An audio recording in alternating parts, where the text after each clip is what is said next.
Hello দর্শক বন্ধুরা, কেমন আছেন আপনারা সবাই? আশা করছি বেশ ভালো আছেন। শবনম বুবলী ও জায়েদ খানের বিয়ে নিয়ে দীর্ঘদিনের জল্পনা কল্পনার মাঝে এবার উঠে এলো নতুন এক অধ্যায়। জানা যাচ্ছে শবনম বুবলীর মা দীর্ঘদিন ধরেই তাদের সম্পর্কে বিরোধী ছিলেন, তবে শেষ পর্যন্ত জায়েদ খান নিজের কৌশল এবং প্রচেষ্টায় বুবলীর মাকে রাজি করিয়েছেন। এই পুরো ঘটনাটি ঠিক যেন সিনেমার গল্পের মতনই। বুবলীর মা বরাবরই চাইতেন তার মেয়ে একজন স্থিতিশীল এবং নির্ভরযোগ্য জীবনসঙ্গী পাক। তিনি মায়ের মতো করেই বুবলীর ভালো মন্দ দেখাশোনা করবে। তবে জায়েদের কিছু পুরনো গসিপস এবং শোবিজ জীবনের ব্যস্ততা দেখে তিনি দ্বিধাগ্রস্ত ছিলেন। বুবলীর মা নাকি বারবার বলতেন তারকাদের জীবন অনেক ঝুঁকিপূর্ণ, আমি চাই বুবলী আর বীর এমন কারো সঙ্গে যাক যে স্থিতিশীল ভাবে তাদের পাশে থাকবে।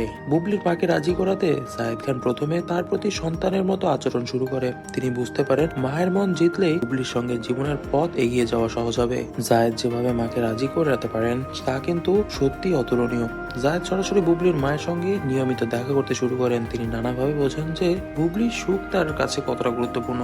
তিনি স্পষ্ট করে বলেন যে বীরকে তিনি নিজের সন্তান মনে করে আগলে রাখবেন। একটি পারিবারিক আড্ডায় বীরকে নিয়ে খেলার মুহূর্ত দেখে বুবলীর মা অবাক হন এবং তাতে বেশ খুশিও হন। শোনা যাচ্ছে জায়েদ একটি পারিবারিক ডিনারের আয়োজন করেন, যেখানে তিনি বুবলীর মায়ের প্রিয় খাবারের ব্যবস্থাও করেন। তিনি মাকে জানান তার প্রতি সম্মান দেখিয়ে তার এই আয়োজন। বুবলীর মায়ের আপত্তির পিছনে জায়েদের পুরনো গসিপসের একটি কারণও ছিল, তাই জায়েদ তার অতীতের সব ভুল ত্রুটি নিয়ে খোলামেলা আলোচনা করেন বুবলীর মায়ের সঙ্গে এবং প্রতিজ্ঞা করেন ভবিষ্যতে এমন কিছু না করার।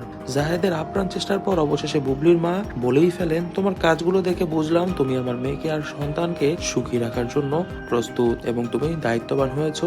আমার সম্মতি রইল তোমাদের বিয়ের জন্য। বুবলীর মা জায়েদের সঙ্গে একান্তে কথা বলেন এবং জানান যে তার মেয়েকে নিয়ে কোনো ঝুঁকি নিতে তিনি এতদিন চাইছিলেন না, তবে এখন তিনি বুঝতে পেরেছেন সবকিছুই। তবে দর্শক বন্ধুরা, আজ এ পর্যন্তই। আপনাদের কাছে ভিডিওটি কেমন লাগলো তা কিন্তু অবশ্যই জানাবেন। ভিডিওটি ভালো লেগে থাকলে ভিডিওটিতে লাইক করে দিবেন, বেশি বেশি করে শেয়ার করে দিবেন এবং আমাদের চ্যানেলটিকে সাবস্ক্রাইব করতে ভুলবেন না। ধন্যবাদ।